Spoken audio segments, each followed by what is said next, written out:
destaques do Panorama de hoje. Eu te conto que, após pressão de procuradores, votação que altera a estrutura do Conselho Nacional do Ministério Público é adiada. Bolsonaro diz que tem vontade de privatizar a Petrobras. E a STF derruba a lei que libera a venda de remédios para emagrecer. Panorama CBN.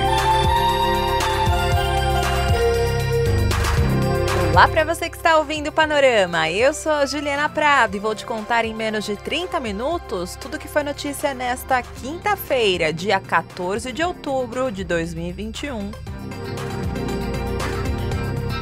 Abre essa edição falando de uma treta pesada. Você lembra que na primeira edição do Panorama CBN de hoje, a Bianca Santos te contou que ia rolar uma votação da PEC que altera a estrutura do Conselho Nacional do Ministério Público? Então, não rolou isso hoje. O presidente da Câmara dos Deputados, Arthur Lira, decidiu adiar para terça-feira que vem essa votação. E essa decisão foi tomada por causa da falta de acordo entre os parlamentares e em meio a uma pressão dos membros do Ministério Público. E o presidente da Câmara ficou bem irritado com esse adiamento, porque ele é a favor dessa proposta polêmica. E eu digo polêmica porque procuradores e promotores são contrários a essa proposta, porque eles consideram que essa medida aumenta a interferência política no órgão, já que trata da influência do Congresso na composição do Conselho Nacional do Ministério Público. Integrantes do MP até apelidaram essa proposta de PEC da Vingança, que é uma referência aí à Operação Lava Jato que nos últimos anos mirou em autoridades políticas. E eu falei que o presidente da Câmara, Arthur Lira, ficou bem irritado, né? Durante a sessão de hoje, Arthur Lira acirrou o tom num duro discurso contra o presidente da Associação Nacional dos Procuradores da República, o Biratã Caseta, e também contra o presidente da Associação Nacional dos Membros do Ministério Público, Manuel Murrieta. Arthur Lira atacou as instituições ao dizer que vai continuar tratando sobre essa PEC até a semana que vem, mas que não dá mais para sentar à mesa com Murrieta e o Biratã.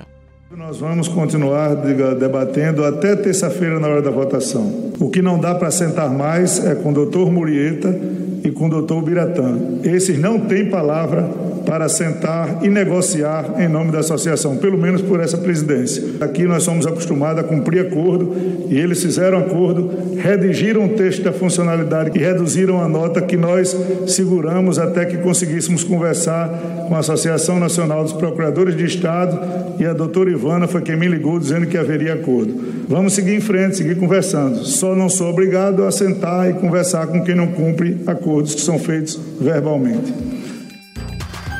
Só para você entender esse contexto, hoje mais cedo, o presidente dessa associação, o Biratã Caseta, divulgou um vídeo dizendo que não foi feito um acordo e que a discussão com o parlamento vai continuar em busca de um texto que não afete a independência funcional e também garanta a atuação do MP. E por enquanto, como é que ficou essa proposta? O relator dessa PEC apresentou hoje uma nova versão do parecer e ampliou ainda mais a influência do Congresso. O deputado Paulo Magalhães, do PSD, propôs a indicação de 5 conselheiros pelo Congresso, em vez de 4 que estava no texto anterior. Para você entender, hoje o Congresso indica apenas 2 integrantes do Conselho. E com essa nova proposta, o total de integrantes passaria de 14 para 17. E além disso, pelo projeto, o Ministério Público Militar também volta a ocupar uma das vagas do Conselho. Em um outro ponto, o relator retirou do texto um dos pontos mais criticados, o que confere ao Conselho a possibilidade de revisão do trabalho como ações penais e representações eleitorais. Essa mudança ela era vista como uma interferência direta no trabalho de promotores e procuradores. Então agora, pelo novo texto, vão ser revisados apenas atos administrativos depois da apuração que vai acontecer em um processo disciplinar. Ainda na política, um assunto que está mexendo com o presidente Jair Bolsonaro é a questão da alta no preço dos combustíveis, né? Principalmente porque até os apoiadores dele questionam o presidente sobre a escalada dos preços. E Bolsonaro disse hoje que tem vontade de privatizar a Petrobras e que vai falar com a equipe econômica sobre o que pode ser feito. Essa declaração foi dada em uma entrevista a uma rádio de Pernambuco. E nessa entrevista, Bolsonaro explicou que não pode direcionar o preço do combustível e que, se ele interferir na estatal, estaria cometendo um crime de responsabilidade.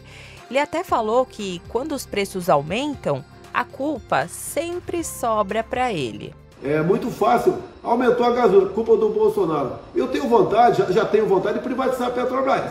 Tenho vontade, vou ver com a equipe econômica que a gente pode fazer. Porque o que acontece? Eu não posso, não é controlar, eu não posso melhor direcionar o preço do combustível. Mas quando aumenta, a culpa é minha. Aumenta o gás de cozinha, a culpa é minha, apesar de ter zerado o imposto federal. O presidente também voltou a culpar o ICMS pela alta do preço dos combustíveis. Ele falou isso no contexto sobre o projeto que foi aprovado ontem na Câmara, que muda a cobrança do imposto estadual. E Bolsonaro disse que, apesar de não ser da forma como ele queria, já vai ajudar a reduzir o preço na bomba ao consumidor.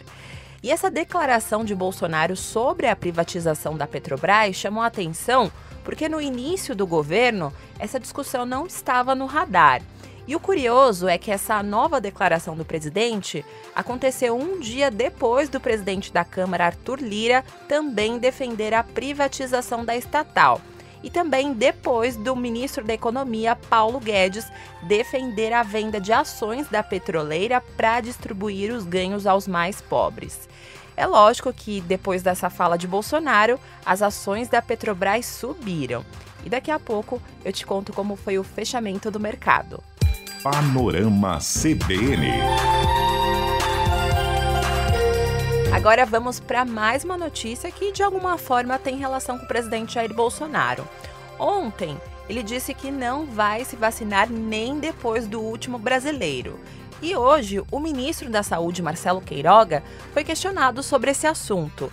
E o ministro disse que espera que Bolsonaro tome a melhor decisão para ele e para o país. Para esclarecer todos os brasileiros, o governo do presidente Bolsonaro defende a dignidade da pessoa humana, defende a vida, defende a liberdade e a tomada de decisão é algo pessoal, né? Então, vamos esperar que as pessoas busquem salas de vacinação e, no caso do presidente, que ele saiba tomar a melhor decisão para ele e para o nosso país, como ele tem feito. Durante essa entrevista, o ministro se irritou com a imprensa ao ser questionado sobre a liberação da obrigatoriedade do uso de máscaras em áreas abertas.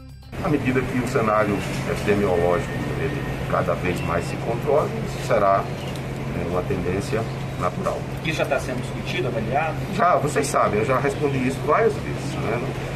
Precisamos criar narrativas corretas e a saída do fim da pandemia. Não ficar insistindo em criar polêmicas inúteis que não ajudam a gente em nada. Essa pergunta já me foi feita várias vezes. E eu já respondi essa Mas pergunta tem brasileiro várias que ainda vezes. não ouviu a resposta. Isso é o problema de cada brasileiro.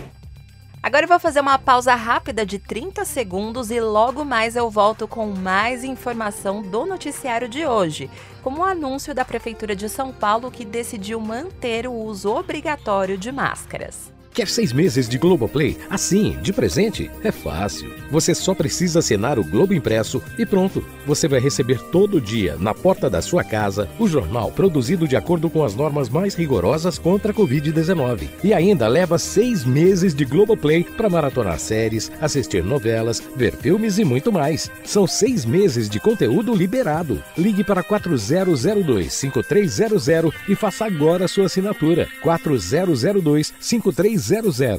Panorama CBN. Agora sim, eu tô de volta. Você ouviu agora há pouco o ministro Queiroga bem irritado depois de ser questionado sobre a discussão sobre o uso obrigatório de máscaras, né? Enquanto o Ministério da Saúde não se posiciona oficialmente sobre esse assunto, a Prefeitura de São Paulo confirmou a obrigatoriedade do uso de máscaras na cidade. E essa medida vale pelo menos até o dia 10 de novembro, quando um novo estudo da situação epidemiológica na capital paulista vai ser divulgado. O prefeito de São Paulo, Ricardo Nunes, disse que até essa data, 100% da população da cidade vai estar vacinada com as 2 doses. E essa decisão de manter o uso da máscara veio após um monitoramento e rastreamento de casos confirmados de Covid na cidade e os contatos próximos de cada pessoa. E foi identificado que a taxa de transmissão na capital paulista está em 42%. Só para você entender melhor, o índice mede o potencial que os casos confirmados de Covid-19 ainda têm de contaminar pessoas próximas. Esse índice também é chamado de taxa de ataque. Então, de 2.359 casos confirmados, foram identificados 3.408 contatos. E desses contatos que se aproximaram de pessoas contaminadas, 42% também foram contaminados. E sobre esse assunto, o prefeito Ricardo Nunes destacou que os dados demonstram a necessidade de manter medidas não farmacológicas de controle da pandemia, como o uso de máscaras. Baseado nos estudos elaborados pela Secretaria de Saúde, a cidade de São Paulo não vai, nesse momento, fazer a liberação com relação à exigência de uso da máscara, e que nós só poderemos ter no próximo dia 10 de novembro, no mínimo, até o dia 10 de novembro, um novo estudo que possa trazer uma nova posição. Então, enfatizando, de acordo com os estudos apresentados aqui pela Secretaria de Saúde, que a doutora Paula vai poder apresentar, na cidade de São Paulo permanece o uso obrigatório de máscara. Mas vai ter mudanças em algumas regras na capital paulista, viu? A partir de amanhã, não vai mais ser obrigatório o distanciamento de 1 metro em locais fechados, como os cinemas e teatros. E a prefeitura sugeriu que nesses lugares seja pedido um comprovante de vacinação. E falando nisso, no Rio de Janeiro, a Prefeitura do Rio deixou de exigir o teste negativo de Covid dos participantes de eventos teste, desde que a pessoa esteja com o esquema vacinal completo. E como é que funcionava? Antes, a pessoa precisava comprovar a vacinação e ainda precisava apresentar um teste negativo para o coronavírus, que deveria ter sido realizado nas últimas 48 horas. Agora, com o passaporte da vacina, esse exame não vai mais ser exigido. E em entrevista à TV Globo, o secretário municipal de saúde, Daniel Sorans, disse que para quem não está completamente vacinado, é obrigatória a realização dos testes. O passaporte da vacina se mantém para todos os eventos, sem exceção. Então, se você tem uma dose da vacina até 40 anos e com mais de 40 anos, você precisa ter 2 doses da vacina. Isso já era obrigatório. Também é obrigatório a realização dos testes para quem não está completamente vacinado. A Prefeitura do Rio de Janeiro considera completamente vacinados idosos acima de 60 anos com primeira, segunda dose e a dose de reforço, e também considera completamente vacinados pessoas abaixo de 59 anos com 2 doses da vacina. E é claro que a nossa reportagem foi ouvir especialistas sobre esse assunto. E para o diretor da Sociedade Brasileira de Imunizações, Renato Kifuri, o passaporte vacinal já é suficiente. Certamente são medidas que, se somadas, aumentariam ainda mais a margem de segurança, mas eu creio que neste momento, com baixas taxas de transmissão, a apresentação de um documento vacinal comprovando as 2 doses há mais de 14 dias é suficiente hoje para nós voltarmos sempre de olho, nesses índices, nesses indicadores, e sempre de máscara a promover esse tipo de evento. O próximo passo da Prefeitura é desobrigar o uso de máscaras em locais abertos sem aglomeração. E isso deve acontecer quando a cidade atingir 65% da sua população geral com a vacinação completa. E a previsão é que o índice seja alcançado na próxima semana. Panorama CBN.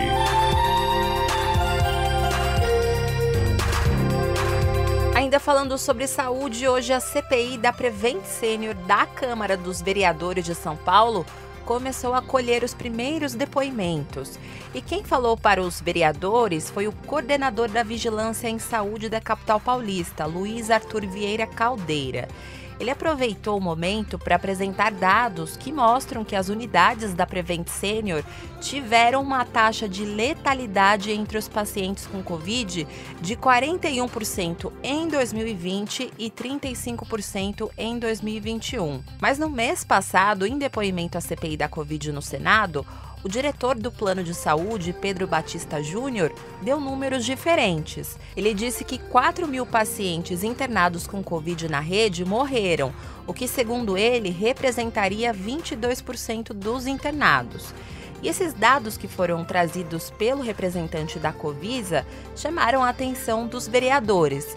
O presidente da CPI, vereador Antônio Donato, disse que a possível subnotificação nos números da Prevent Senior é uma das principais linhas de investigação da comissão nesse início dos trabalhos.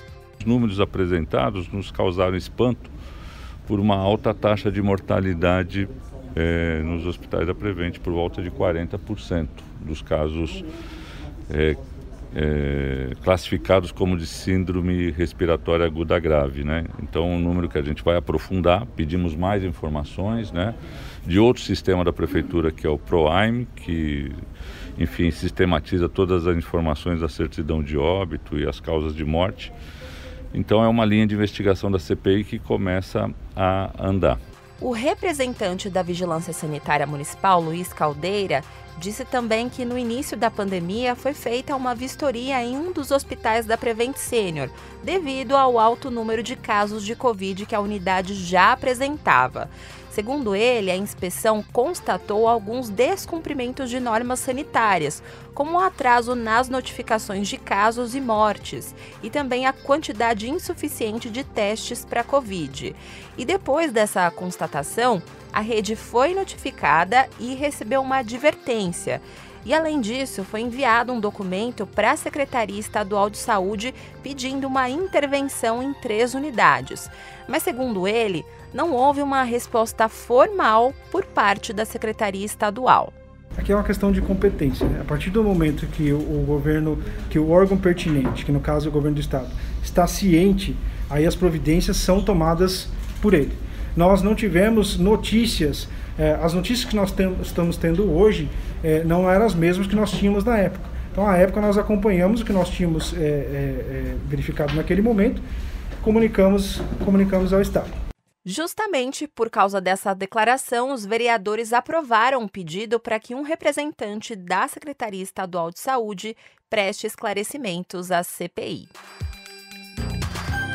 No Judiciário, uma decisão importante. O Supremo Tribunal Federal declarou por maioria dos votos inconstitucional a lei de 2017 que autorizou a produção, a comercialização e o consumo de remédios para emagrecer à base de sibutramina, anfepramona, femproporex e mazindol. Essas substâncias com nomes complicados tem o potencial de gerar dependência física e psíquica, ansiedade, taquicardia e hipertensão arterial. E essa questão estava sendo discutida em uma ação que foi proposta pela Confederação Nacional dos Trabalhadores na Saúde, porque, segundo a entidade, a toxicidade desses medicamentos ao organismo humano é desconhecida. E a Agência Nacional de Vigilância Sanitária, como órgão fiscalizador da eficácia e da segurança de medicamentos, recomenda a proibição dessas substâncias no país. E no voto de hoje, o ministro Edson Fachin avaliou que a liberação da produção e da venda de qualquer substância que afete a saúde humana deve ser acompanhada de medidas necessárias para garantir a proteção suficiente do direito à saúde, exigência que, na avaliação dele, é efetivada pelo registro prévio. Esse voto de Fachin foi seguido pela maioria dos ministros. Na economia, na contramão da indústria e do comércio, o setor de serviços cresceu em agosto no Brasil.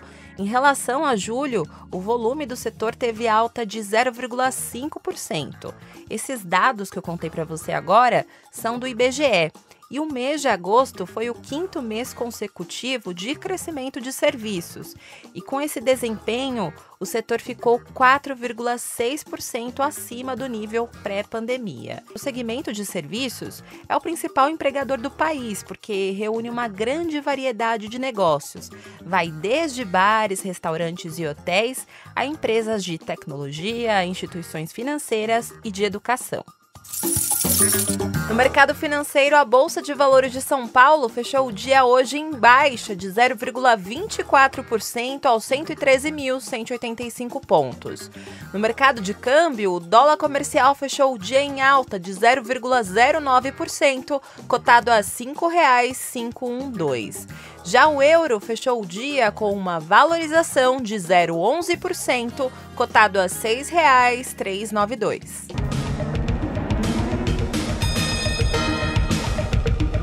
No cenário internacional, uma manifestação dos movimentos islâmicos Hezbollah e Amal em Beirute, na capital do Líbano, terminou em tiros, mortos e feridos nesta quinta-feira.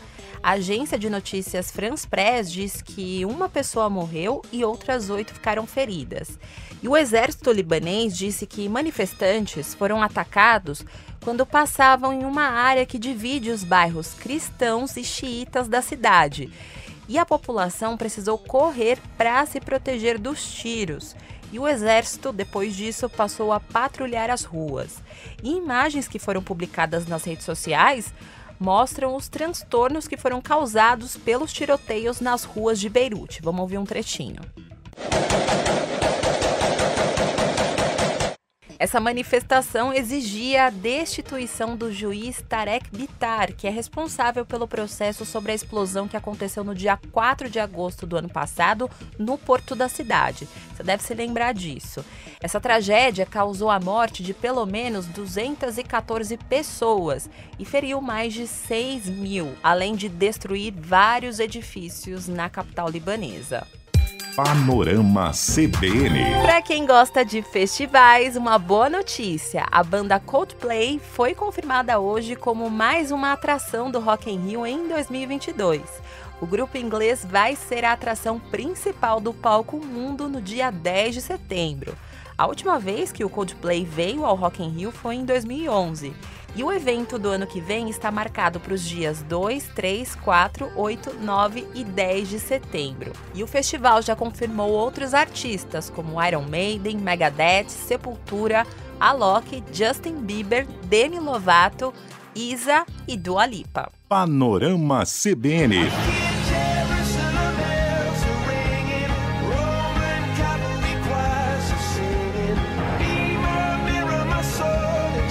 E ao som de Viva la Vida, do Coldplay, eu vou ficando por aqui em mais uma edição do Panorama CBN, mas amanhã eu volto.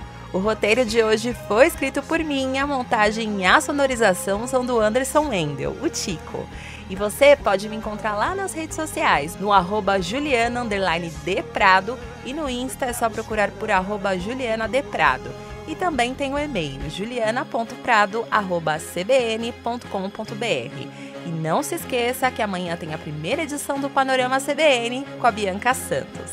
Beijos pra você e até mais!